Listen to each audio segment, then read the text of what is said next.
Hello, everyone, and welcome to Transportation Talks.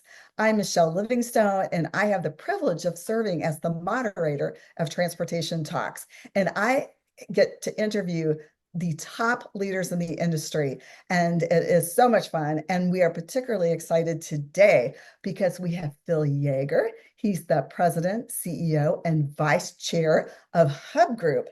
And Phil, would you please join me on camera? Hey, Michelle, how are you? Hello. It's so good to see you. Good to see you. Thanks so much for having me. Oh, we're so excited to have you. It has been too long since we've last crossed paths. So I'm excited to hear all about the exciting things that are going on in your world. We like to Absolutely. start Transportation Talks off with getting to know you better. So tell us a little bit about yourself.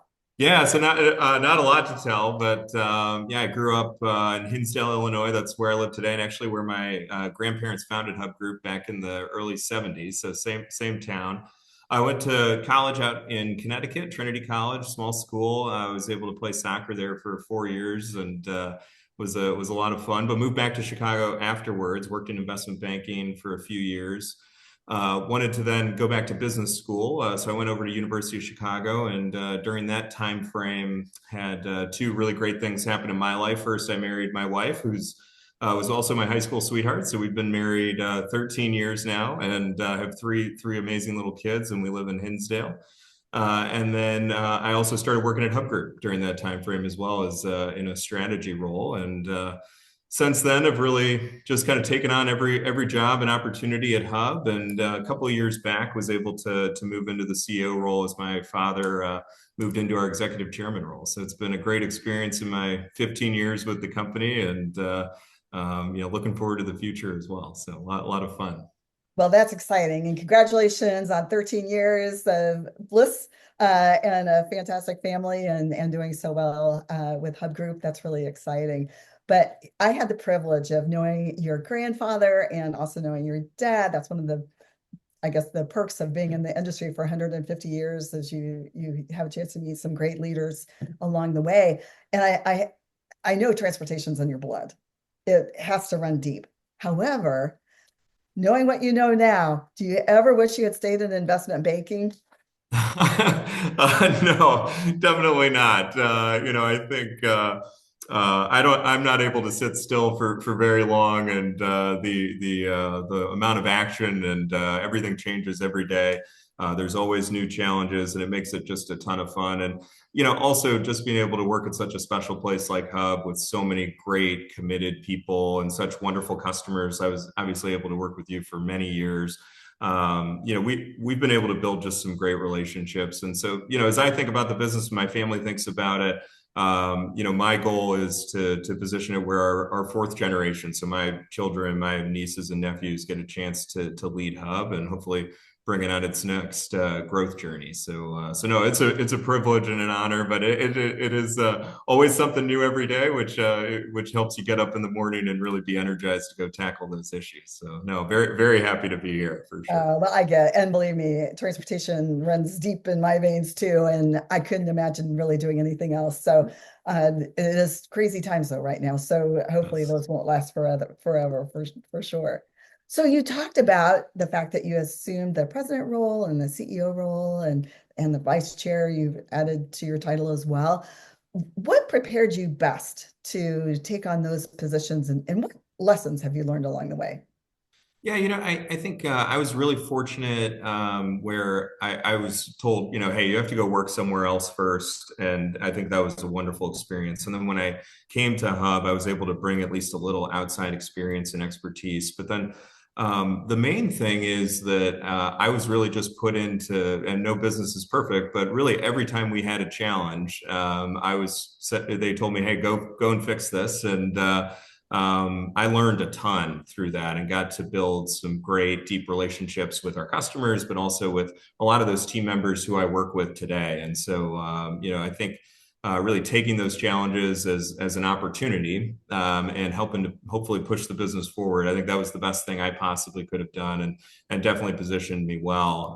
The other thing I think, and my father's been my mentor and for a very long time, but he also put me in a position where, the things that a CEO has to do, especially a public company, around speaking with investors and getting on earnings calls and interacting with our board and being part of strategic decisions, and really understanding his thought process. He really engaged me on that very early in my time at Hub, and I think was instrumental in helping me be ready for the opportunity when it came, and certainly was honored to have that opportunity. But it was a little bit earlier, I think, than we both had thought, but just has been wonderful. And obviously, he's still very engaged today, and I wouldn't trade it for anything, being able to work with my dad. So it is a lot Oh, of that's fun. great. Well, I'm so glad it worked out. And that investment banking experience probably does help prepare you better to deal with the investors and being able to speak that language, because that's definitely a different type of skill set that's required to do that successfully. So that's great. No, yeah, absolutely. I think it certainly has been helpful. And as we've gone down a path of several acquisitions as well, and just being able to assess those, and what you say yes to, but also what you say no to, I think is just as important. So it's certainly helped us, in refining our strategy and executing on those transactions. Yes, absolutely. So tell me, what trends in the intermodal and logistics markets are you paying the closest attention to? Are you seeing anything new and different that shippers are requesting, or the railroads partnering with the railroads? Tell me what you're seeing out there. Yeah, what I would tell you is, within intermodal in particular right now, we have a amazing service product. It is some of the best service levels I've ever seen us and our rail partners delivering both together. And it's been through some pretty hectic environments. And I think that's probably what gives me the most excitement, is through volatility and ups and downs in demand, which is when you typically see a rail network get really constrained, and tightened up because of the investments we've both made in building a more resilient operating model. We're handling it really well through the ups and the downs. And so it's leading to some really good conversion opportunities right now for our customers. And I think they're all looking ahead saying, this truckload market can't last forever, right? And I need to make sure I have access to capacity. The service levels in intermodal are fantastic. So we're really garnering share from over the road. Both in short haul networks, we've been growing really fast in the eastern portion of our network, which is typically far more competitive with truck, but also in those transcontinental lanes. The other area that's obviously a ton of interest for us right now is, what's happening with inventories, with all these trade disruptions. Are we going to see this air pocket of freight? Is there already enough brought in? And does that need to flow through warehouses to transload? So do we really see that actually impact our volumes? We're watching that extremely closely. Our view is, yeah, you're going to see some sort of impact. But now that we have at least a reprieve in some of the China trade, we're going to see hopefully a nice uplift in freight through the summer period as well. So it's a dynamic time for sure. But I think what's given me a lot of confidence when we're talking with our customers is, the service levels are fantastic through these ebbs and flows in demand. Well, that's great. And I believe in Q1, you reported an 8% increase in intermodal volume activity. Is that correct? That's correct. Yeah, yeah, and it was a lot in the East, which was great. We've had a great growth trend there, and then we've also grown pretty significantly in Mexico. We formed a joint venture with a company down there, great business called EASO, and it's been great for us to add our own drayage capabilities there. About 80% of that business is actually intra-Mexico, and we've seen that hold up well. Where we've seen more sporadic shipping is the cross-border, just as tariffs have gone on and off. So it's been a great investment thus far. We're really pleased with it. So a lot of growth ahead, we think, in Mexico, but just, broader across the U.S. Yeah, well, that's terrific. And you Hub Group's had a presence in Mexico for years, right? This isn't a new activity. Yeah, correct. We really thought it was just an opportunity to take what was already a really good capability and take it to the next level, and just take our service product. Our control of drayage has been a great move for us in the States, help reduce cost and be more competitive, allow us to be more competitive, but also improve service levels. And so as we looked at how do we grow in Mexico, it was a very similar thought process. And we found a great family that we're partnering with, and it's been a great investment. And actually, Diego's on the DTI board, and Yes, he is. love working with him every day. And he's also a graduate of the program, so we've been able to work very closely with him and position Hub and ASO really for long-term success. Well, that's great. So let's talk a little bit about the technology and AI and innovation in the industry. How do you see Hub?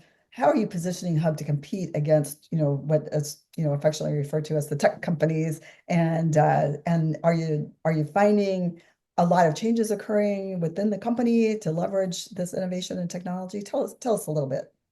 Yeah, I mean, I think if you look at our industry, it is highly competitive. We have very low barriers to entry. We are a supply and demand driven, almost perfectly competitive industry. So it is always a highly competitive space.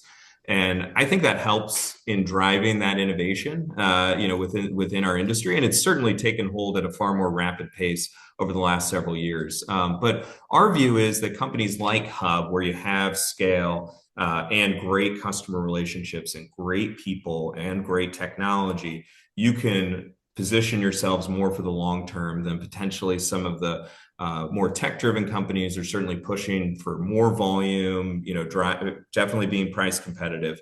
But we do find that relationships matter, team members matter. And if you're competitive in technology, which we think we are, we've built a great foundation and we've continued to evolve it. I think it puts you in a great position. What we always say here is, it's innovate with a purpose, right? So make sure that there's a return on the investment you're making, that it's improving the customer experience, that it's improving the team member experience.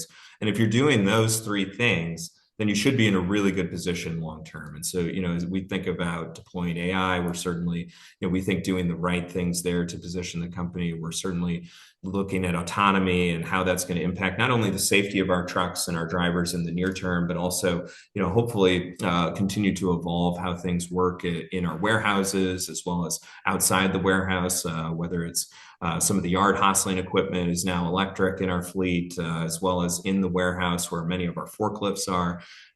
There's just so many opportunities too. You don't have infinite resources, so it's also how do you deploy them to those highest return investments that are going to impact your team, make them more efficient, but also impact that customer experience.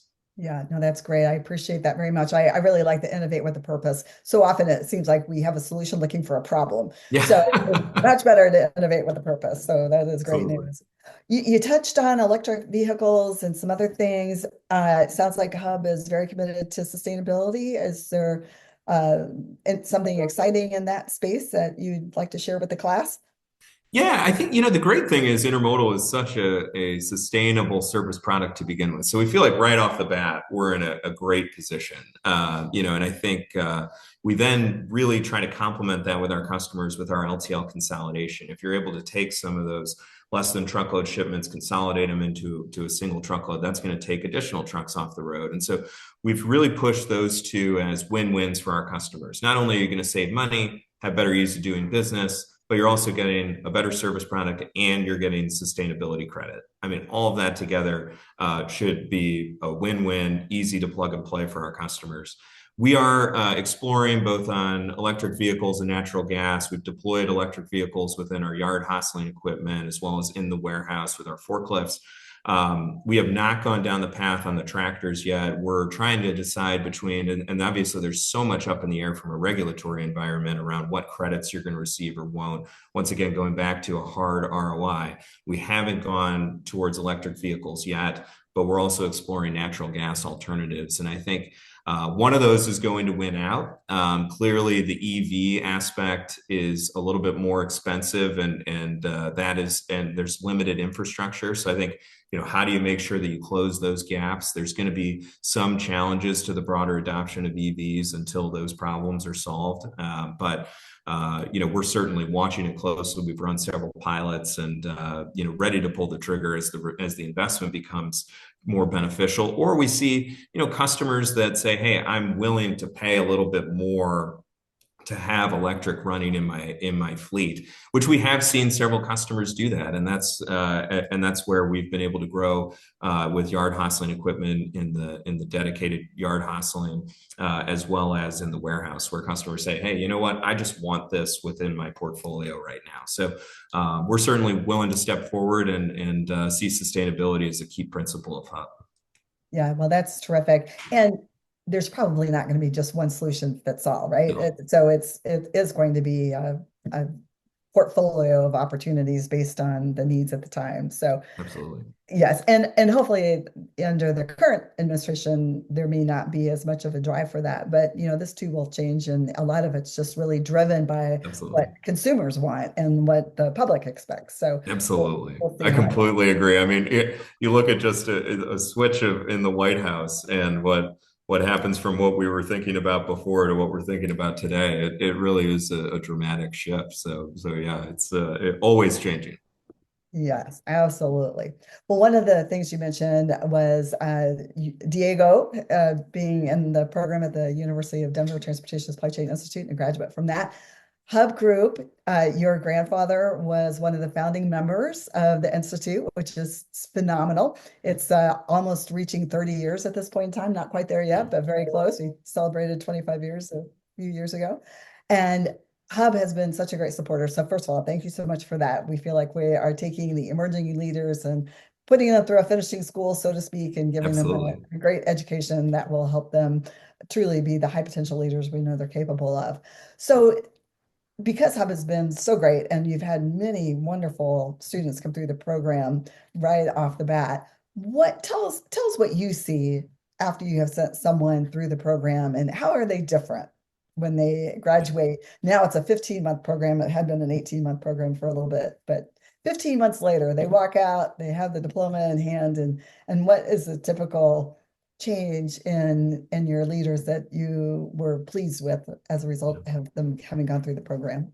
Well, and I think you said it well. You know, it really is a finishing school, and that's the way we think about it. Is these are people that are doing excellent work at the company that we should be investing in to help them get to that next level. And we think of the institute as really a way to do that. And when those folks do come out, you know, what I see typically is the way they lead teams and the way they lead through challenges and think through problems more methodically brings them to that next level. And so, you know, I looked at our website, and if you look at our leadership team, three of the individuals that are on our executive team website are actually graduates from the program. Diego would be another one. So we have four leaders in our leadership team, executive management, that have gone through the program. And I think all of them would say, one, it was a fantastic experience, but two, they would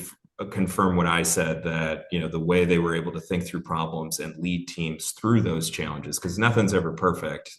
So you need to be calm, collected, and help think through it in a very methodical way. The institute has certainly set them up to do that, and that's why they continue to progress at Hub. And so we've got a student there right now. We'll be sending another one next year, and huge fans of the program and certainly what it's done for Hub and our leadership team. Well, that's terrific. And we certainly appreciate the fact that once they become alum, they're still willing to give back. Chris Hoffmeister was fantastic. He's spoken a couple times in the capstone course, and is always one of the top rated speakers, and really provide a great perspective in terms of how you really leverage what you get out is what you put in. And he Yeah. does a terrific job explaining how that all works, Absolutely. and No, tells it really well. he's obviously great, and I think a huge supporter of the program. And then obviously Brian Mentz, our COO, is on the board, On the and board, so yeah. we just have a huge commitment to the program, and really appreciate everything that you're doing. Well, thank you so much for the continued support. So at this point in time, I would love to know what advice you would offer others that are trying to come up through the ranks and maybe at some point in time lead a company like Hub Group. Yeah. And what would you tell folks they really need to focus on? Yeah, what I would say is two things. One, take every opportunity that's thrown at you. If you're asked to take something on, if it even if it's challenging or looks messy, just take it and run with it. It's going to be a learning opportunity, and every opportunity that you get, should be seen as such, not something that could set you back or anything like that. Don't think too long and hard about those things. Just take it, run with it, do the very best you can, give it all you got, and I think you'll be in great shape. I think the other one that, and I always say this to our team, that problems don't get better with age. It's not like red wine. So, we just communicate, right? And when you see a problem, don't just say it's a problem, say what you want to do about it. And even if it's not your idea to solve the challenge that winds up being executed on, if you're showing up with, hey, we have this, here's what I want to do, you're seen as proactive. You're somebody who can solve problems, who can think creatively. It isn't just waiting for somebody to tell them what to do. That's who people want to work with, and that'll give confidence that you're going to be a person that can win, that can lead on your own, that can think through problems, and so you'll get those opportunities. So I would say two-pronged, but I think if you do those two things, you'll be in very good shape, regardless of the career path you decide to go down. Absolutely. That's great advice. I used to tell my team, deliver good news fast and bad news faster. Absolutely. Just as you say, bad news does not age well. No. So that's a terrific advice that you shared there. Uh, I guess at this point, if I could just get your take on, we talked a little bit about the industry, and it's been a rough quarter for most folks in the logistics space. Do you have thoughts in terms of when we might see a change in things? What are you what are your hopes and dreams, and what do you think reality is? Yeah, we just released earnings not too long ago. We were about flattish year over year, and there was a pull forward of inventory, right? And so I think that certainly helped us during the quarter. As we look at the second quarter, we've kind of indicated, hey, we're looking at this air pocket of import volume from China. We don't know how large that's going to be, and it certainly hasn't impacted our numbers quite yet. So we're still feeling very good, but I think there's going to be some air pocket there. But now what we're looking at with this 90-day reprieve in tariffs with China, I think you're probably going to see a snapback and pull forward of inventory again, which should lead to a tighter summer. I don't exactly know what that means for the end of the year in the fourth quarter. Inventories might be overly built, but if the consumer holds up, potentially we get tax reform put through. We potentially see a rate cut if we see some inflation. I think you're in a really good position. We have seen some degradation in capacity, which is a good guy. I think you're seeing with a lot of larger carriers, CapEx being cut back, mostly limited to replacements, so people aren't net adding or growing. But I think if you continue to see that shrink, that'll be good. As we clearly need to re-baseline capacity for the demand that's out there. So, I think our businesses, intermodal is the most tied to truckload, along with our brokerage business. Our other businesses, final mile, dedicated, warehousing, managed transportation, are all doing very well, and as our brokerage and intermodal, but those to a better degree. And as we look at it, we're in a great position. We have a rock solid balance sheet, and an ability to invest through cycles, and so we're trying to just say, hey, let's be patient, not overreact one way or the other. Things are going to be dynamic and change, and let's make sure Hub is in a position that, regardless of the outcome and what we see happen, we'll be in a healthy position and able to go out and continue to invest for the long term. Sounds like you are well positioned for success. So that's very We exciting. hope so. No. Yes, absolutely. Well, Phil, it was terrific seeing you again. Thank you so much for your time and sharing your insights with us today. We are truly appreciative of the support Hub also gives the Transportation Supply Chain Institute at the University of Denver. And, it's going to be awesome to see what great things that you accomplish with your team and beyond, and your next generation as well. And it'll be so fun to watch. So thank you so much for your time, and I wish you all the best. Thank you for having me. Same to you. Thanks so Thank much. you. And everyone else, thank you so much for joining in today. We look forward to seeing you again at our next transportation talks, which will be in third quarter. So more information to come. Thanks.